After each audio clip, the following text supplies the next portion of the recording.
Greetings, salutations, welcome to another episode of the Enthusiastic Life Podcast. I'm your host, Brendan Walsh, and with me is producer extraordinaire, Ryan Dewan. Pumped to be here. What's happening? What's up, everybody? What's up? What's up? Today, this week, we have my friend Josh Gershonowicz. Josh is the chief advocate for Shortlist, which is a system that he developed to help organizations find the right advertising agency for their companies. He also started a business and then sold it called Rebuild in Detroit. He's very passionate about the Milwaukee Junction and Midtown area of Detroit. Just a really interesting and insightful conversation about starting a business, building a business, selling it, and then starting over again, I thought. Yeah. And Josh, awesome. I think when you think of advertising, you did touch about this on the pod, but like my preconceived notion is always like Don Draper from Mad Men. Sure. And I don't want to say it couldn't be further from that, but like it's very much not what it is these days. And so to kind of listen to his point of view on working with clients all across the board, helping them scale their businesses and the success stories that they get to be a part of.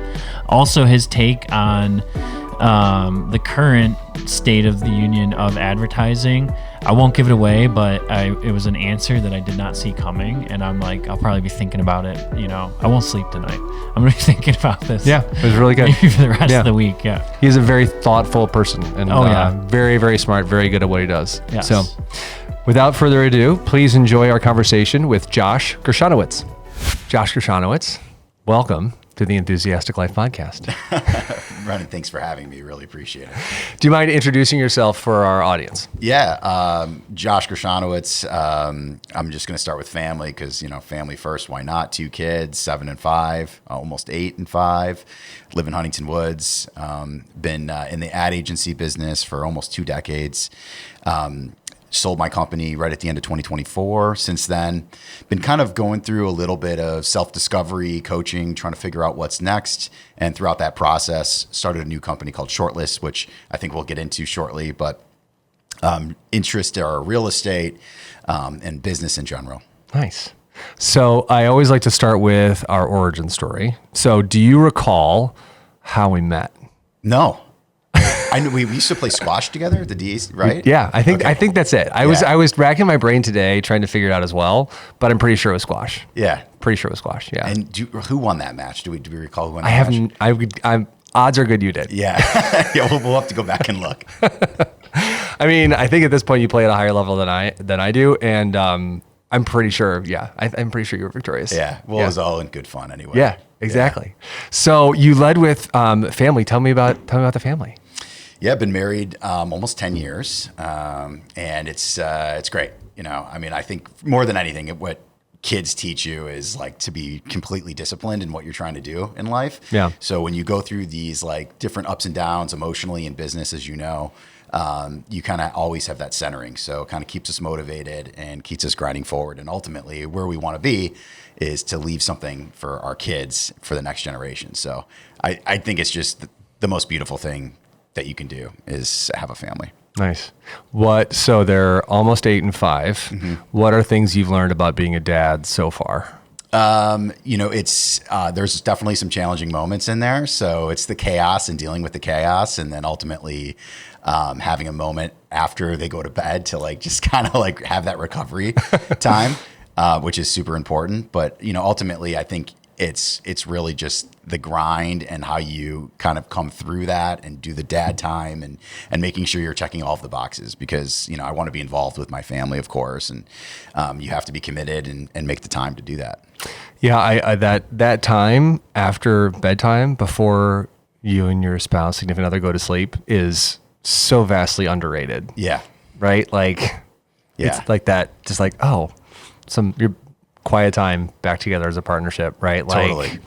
Yeah, it's one of those things that like you really, it's like an hour because by the time you get them to bed, you're exhausted. So, and we're getting older, right? So we go to bed earlier now, right, I'm assuming.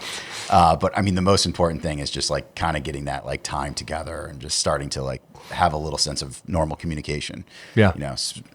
With young kids, it's always a little bit challenging. So how do you guys like to spend that time? It's usually not on the phones, but it's usually just kind of together, sitting on a couch and talking about what we need to do the next day or the previous day or like whatever was going on. So it's really just like that little recovery time. There's always something to do next. Weekends tend to be pretty busy with travel sports and all the stuff that I'm sure you're dealing with as well. So it's really like the planning time and recovery time. And, of course there's work that needs to be done too, right? If needs to happen. So, yeah, nice. So tell me how you got into advertising and marketing. Yeah. So the original, I'll tell you my initial background. Yeah, please. I graduated from Western Michigan and I had this dream of being down in Florida. I ended up moving down to Florida and got a job in agricultural based commodity trading. Interesting. So I was buying and selling sulfuric acid, which was like the most random thing of all time. Okay. But it's a large market. It's tied into oil and gold and fertilizer. So like it's kind of a subset of all those different commodities. And ultimately that job was a little bit challenging because the culture at the company I was with was slightly challenging for me as a 21-year-old with a bunch of, I'm 41 now, but a bunch of 41 and 50-year-olds, right? So it was a little bit challenging at the time with being a young person. I decided to move to New York. The offer I had there was rescinded, and I ended up getting into advertising at the time, which was text message-based advertising, kind of opt-in, go into a mall, and you get a bunch of messages. This was before the iPhone, when BlackBerries were kind of hot.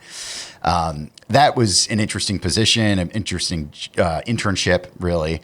And then ultimately that led me to come back home and like rethink what I wanted to do. So for about 3 years, I was sort of moonlighting as like this social media person that was like handling a lot of healthcare clients, not really knowing that's what I was doing, which was running an ad agency at the time. I didn't really know that. I did that for about 3 years. And then right around in 2012, I was like, maybe I should just start a company. And ultimately that's what happened. So we started Rebuild in 2012. It really is more of a digital agency. Okay. And then as things expanded, we became more full service agency of record relationships, more media purchasing, just what you would typically see for like ad-like objects on the internet or on TV. And that's ultimately what we became before we sold in 2024.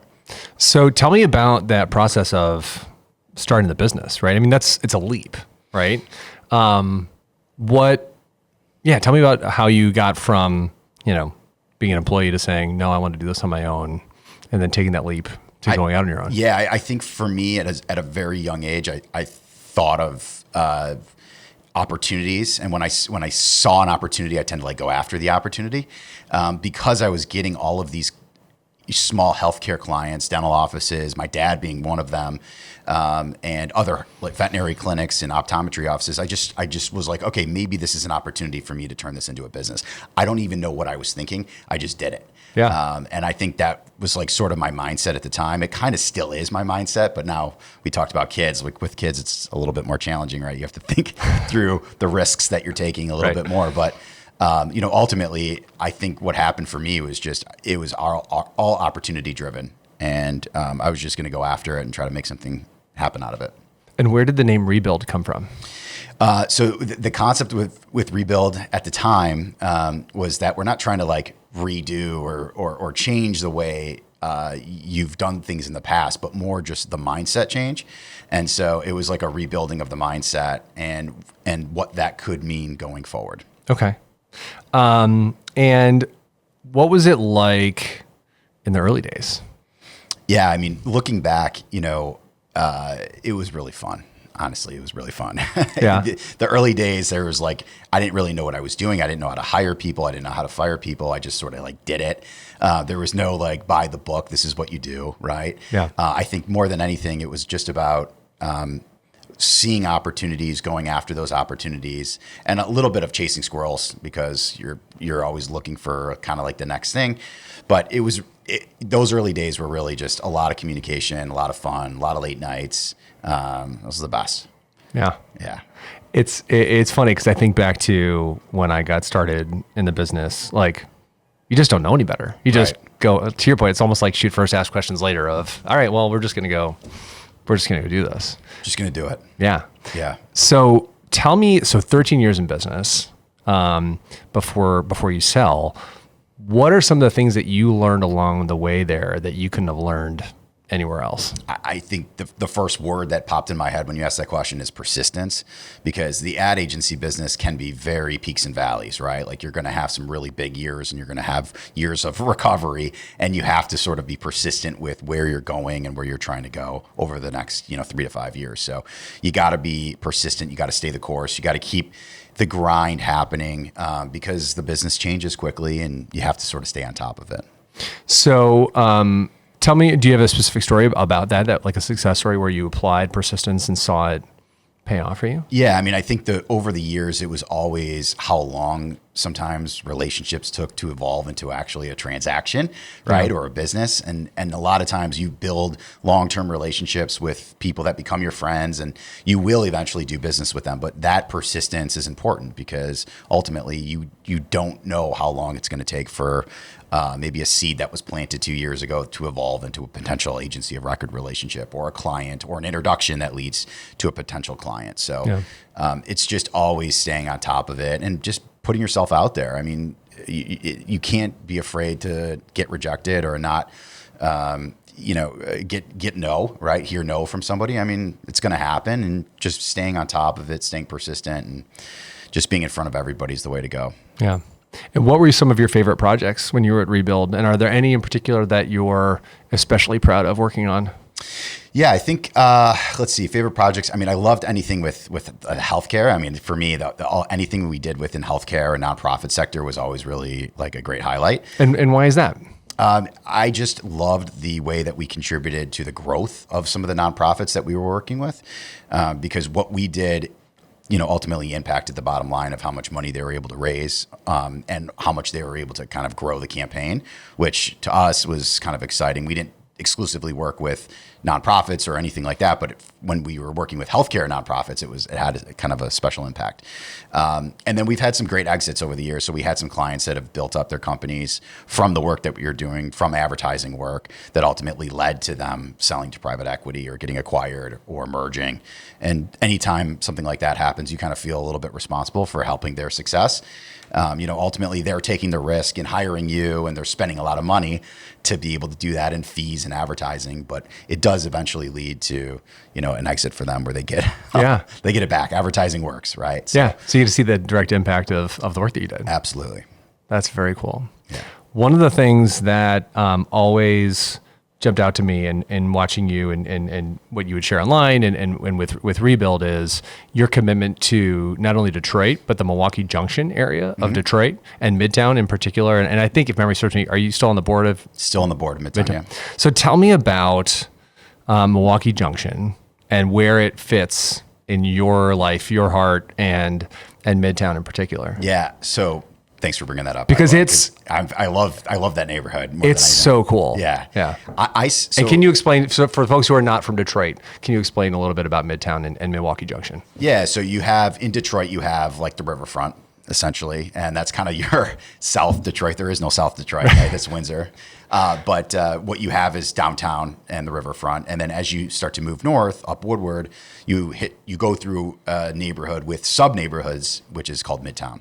And as you kind of hit the East Grand and West Grand Boulevard street right there, on the left, you're going to have New Center. On the right is a neighborhood called Milwaukee Junction. And Milwaukee Junction was where the Model T plant was originally developed, where a lot of the factories were servicing the automotive back in the 1920s and so forth. And so that neighborhood has these beautiful industrial buildings that are all kind of, some of them are tired and need a lot of love, but there is just so much character within this little district, and you have the rail line rolling through. So I always felt like at some point, and this was back in 2000, like the early, like let's say 2015, 2016 is when we ultimately started looking, and I think we closed on our property right at the end of 2016. I always felt like the momentum was eventually going to move up Woodward, which it did. Obviously, Detroit has a long ways to go in terms of its comeback, but we're still on our way, which is really exciting. And I think eventually this area of Milwaukee Junction was going to get highlighted. And so we looked at, all right, let's plan our office here. Let's do a development here. Let's put a restaurant in here.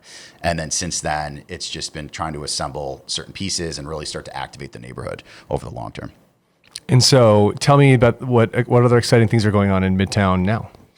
Well, I mean, you have so many events. Midtown Detroit Inc. does such a fantastic job with all the activities they do, taking care of the neighborhood in general, and also trying to really expand some of the events that they have going on, and even just picking up the trash and taking care of the flowers. I mean, there's so much the organization does, and it's really impactful for the neighborhood and ultimately for the residents living there and some of the shops that are in there and the restaurants and so forth. Yeah, very cool. And so you mentioned, so you built up Rebuild, and then you get to a position where you sell it. What's that process like? And so it's kind of a multifaceted question is, what was the process like selling the business? Did you approach them? Did they approach you? And then, how was that process? And then what was life like the day after? That's okay. So, because I feel like that's a question or it's a thing that a lot of people don't talk about when they sell a business. There's all the excitement of, okay, we're going to have an exit, but then what's the next day look like? Right. That's a great question. So, the buildup for us was in 2023, 2024. We started having conversations with different partners. We kind of went deep into discussions with two different partners that didn't really materialize. And we ended up communicating with another firm in Ohio that really strategically made sense for them to come into this market and acquire us, right? We had the right team, we had the right office, we had some of the right clients that they were looking for, and ultimately we checked a lot of the boxes.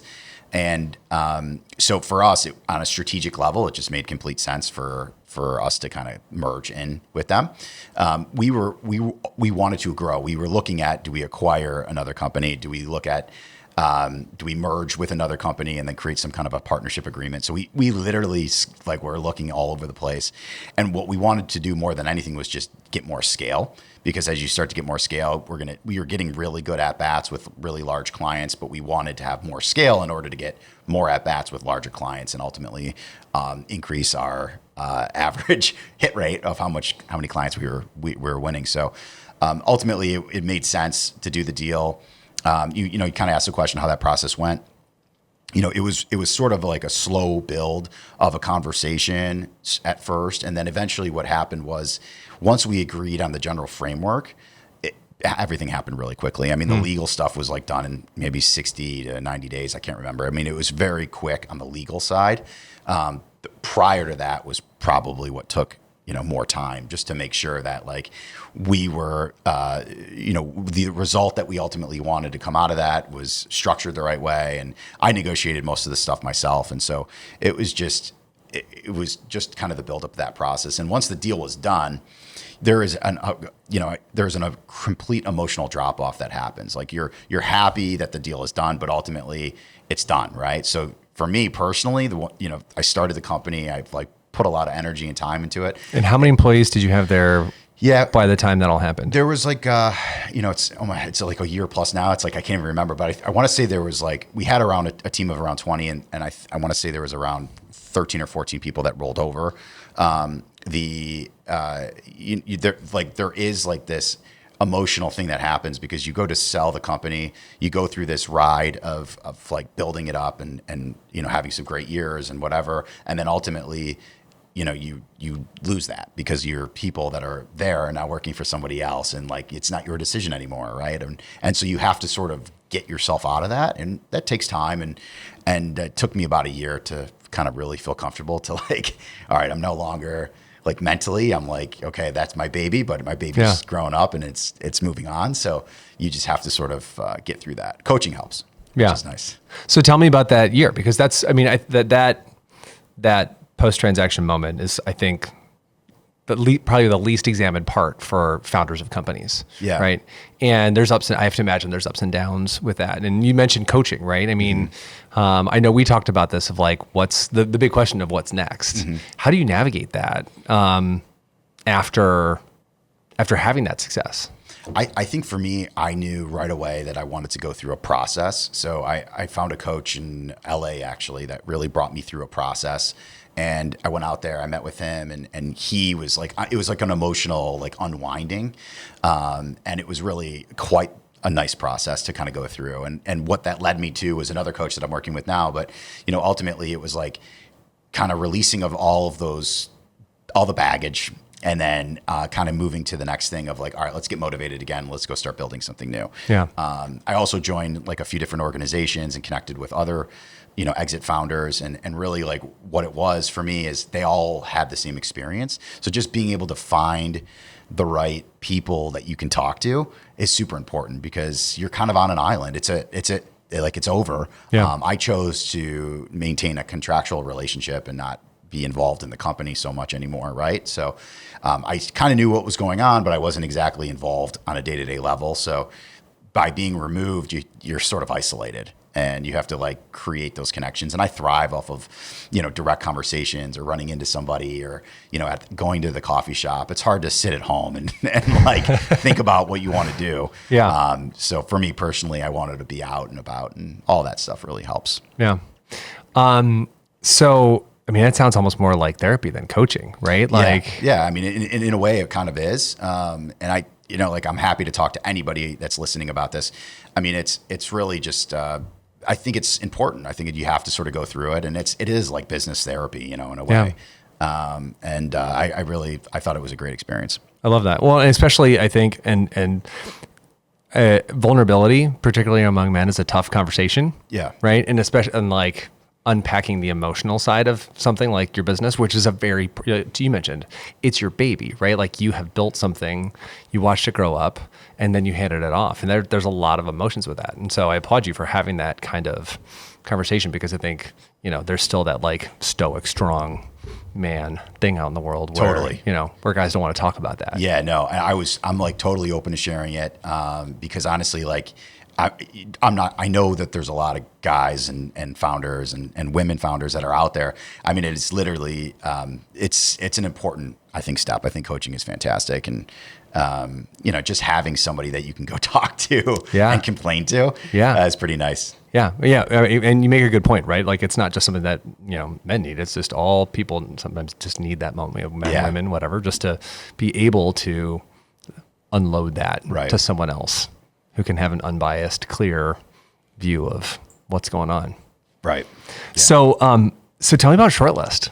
So Shortlist is really like a culmination of my 2 decades of experience. I mean, where we started was kind of that ad agency, building it up. And ultimately where we are now is what Shortlist is we're running the agency process. So if you're a brand that's looking to hire a new agency with all the changes that are happening with AI and what ultimately is going to be in the future, what I would do is I run the process end to end. So I work for you as the brand. I bring in the agencies. I run the pitch process.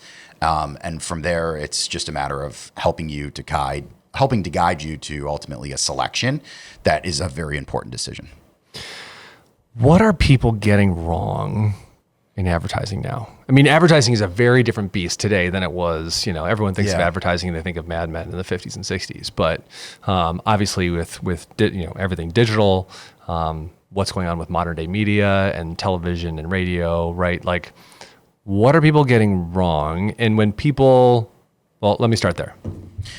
I think you have to be committed and persistent. If you're going to spend the money on kind of launching a product or launching a brand, there's going to be ups and downs with that success. So whatever partner you are working with, I think that's the most important thing, is having that open line of communication between the two companies. And ultimately where I think things are trending is with costs coming down, potentially with AI. I think there's going to be a lot of opportunities to do some of the work in-house that maybe was done by agencies or maybe was outsourced. So I think the combination of a really strong new agency that can understand how to leverage technology and look at what your current company is potentially doing, I think there could be like more collaboration opportunities, because I think creative is obviously such a beautiful thing. Running an agency, I love creative and love creative people. I do think that is going to be really hard to replicate from an AI standpoint. Mm-hmm. And so that leveraging the technology and still having an agency maybe handle some creative and media, I think is going to be really important down the road. So when someone comes to Shortlist, are they coming because they want to get started in advertising, or because they might have an agency that they're not happy with and they want to go see what's out there in the market? When are they coming to find you guys? Yeah, so it's actually both of those things. It's somebody that's either launching a product that is maybe onboarding an agency for the first time. They would need to have a budget to go out and go do this process. But ultimately, it could be somebody that's replacing their agency, or somebody that's really just making sure their existing agency is the right fit. I mean, sometimes it's important to go through that process, or have somebody as a third party come in and run the evaluation, not only for the outside agency, but also for the internal team. With AI, like I was saying, I mean, what's going to tend to happen is, you might have a 15-person marketing department and you don't need 15 people anymore. So I do think there is ways to increase efficiency across internal companies, and then ultimately create a partnership with different agencies that could really start to fill in gaps where it doesn't make sense to insource something like that. So with people that haven't invested in advertising, for example, like our firm has never really advertised much. What if they're listening and saying, well, I've never invested in advertising, it's not something that really has, we've seen the value in, or what have you. What's the case that they should be investing in it now, especially in the age of AI? Yeah, I think you have to break through white noise, because what's going to be happening, which is currently happening, is you actually have three different consumers now. You have your human consumption, and you have your like robotic AI consumption, and you have to be speaking to those two different parties. And then you have your perceived consumption of like how you're being perceived in the marketplace. So I do think, like, if you're a brand right now and you're thinking about, okay, where do I take my company? You have to basically become the answer. It's called AEO, Answer Engine Optimization. So you have to become the answer engine for AI. So that way, when the way you're searching now is like, searching through ChatGPT, you're getting results. You have to become those results, which is you marketing towards the bots. And then you have to then market toward consumers. So you have to think about, like, okay, how do I create a brand that is speaking both languages, that's not like corrupting the way that you want those messages to come across, but they're all sort of, succinct across all of your messaging. So you have to sort of think about everything now. Everything is completely going to be changing in the next, few years. It already is, but you definitely need to get ahead of it. It's interesting because before it was search engine optimization, and now it's everything optimization. Yeah, you definitely, you have to put yourself in a position to be the answer for what somebody is searching, and at the same time, you have to make sure that answer is relevant for humans and machines. So that's so wild. It is. It's weird to think about, but I mean, what are we going to do, right? Yeah. Like this is the nature of where things are trending, and you can't just be great for one or the other. You have to be great for both. Yeah. Yeah. No, that makes perfect sense. So what has been, you and I got together before Shortlist started, and as you were examining what was next, what brought you back? What do you love about advertising and the agency system that brought you back? Because you could easily have said, like, all right, I'm going to go do something completely different. But yeah, what is it that keeps bringing you back? Yeah, I love the creative in business. So I mean, you have different. You obviously have like very creative people in advertising and different industries, but I do love that. Like a creative business in general. And I think for me, it's opportunistic in general, right? Like I'm using my last 20 years of experience as a way to help brands and bridge connections, because I know that there's a lot of change happening, and I feel like I can really be impactful in a lot of the future decisions. And you can't really afford to get those decisions wrong, especially if you're making a big purchasing decision like hiring an ad agency to kind of redo your brand or update something. So I think being a source of reason, a source of truth, being somebody that could use intuition and start to really guide people as they start to grow, I think that's for me, that I just love that opportunity. Love that. So Josh, one thing that you're doing recently that I noticed that I think is really cool is 100 meetings in 100 days. Yes. So where did this come from? As an extrovert, I'm all over this, and I'm fascinated by it. So we talked. And how many in are you? Well, I'm like 60. I'm almost like 70 days in. Okay. at this point. So like I'm there.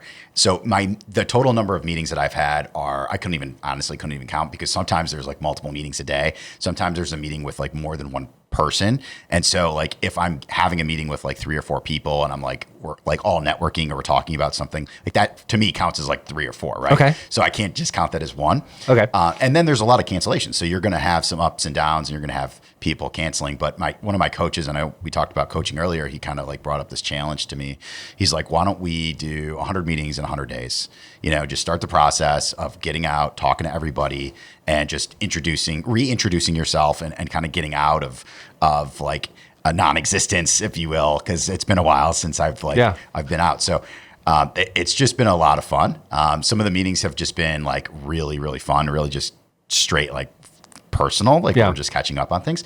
And then other times we're just going right into business, and maybe a shorter Zoom meeting, or ideally a coffee. So I prefer to meet people for coffee meetings. So like my 8:30 to 9:30 window is like, I'm trying to like lock in a coffee meeting, at least one a day. Yeah. Kids go to school. Kids drop the kids off at school, right to maybe a catch-up meeting with somebody that I haven't seen in a decade, or I'm just randomly messaging somebody on LinkedIn that I've like been wanting to catch up with. And it's not, you don't always get responses, but it's not their job to respond to me. It's my job to follow up, right? Yeah. So I'm just sitting there and I'm following up, and so there's always times where I'm just trying to make those connections happen, and it's been a great challenge. So what have you learned from the 100 meetings and however many you are in 60, 70 days so far? I think every meeting presents a different spin of an opportunity. I mean, sometimes like you don't know where that's going to go, but maybe eventually what will happen is that meeting will turn into an introduction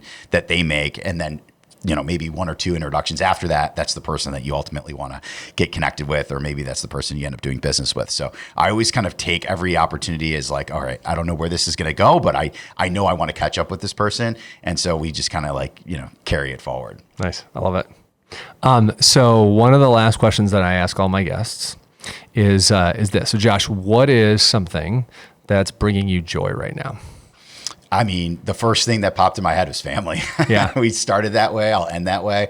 I mean, there's nothing better for me than to like grind it out, going from like game to game to game on a weekend, and just like hanging out, watching, the kids play soccer or. Well, so what are they into now? It's, the daughter's into dance, and she's into soccer and like other things. So it's like that got her going to that.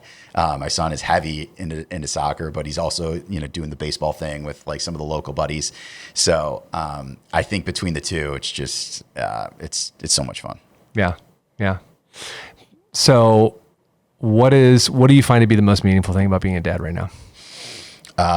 I just think just that like young connection you can create, that influence you can have positively. I'm teaching my son about all different types of things, like investing in Tesla stock, and like, what are we going to do with, the $20 that you got for your birthday? Like, what are we going to do with that? Yeah. Because, I'm sure you can go spend it on a video game, but let's think about that. So I think those little teaching moments are really, really fun.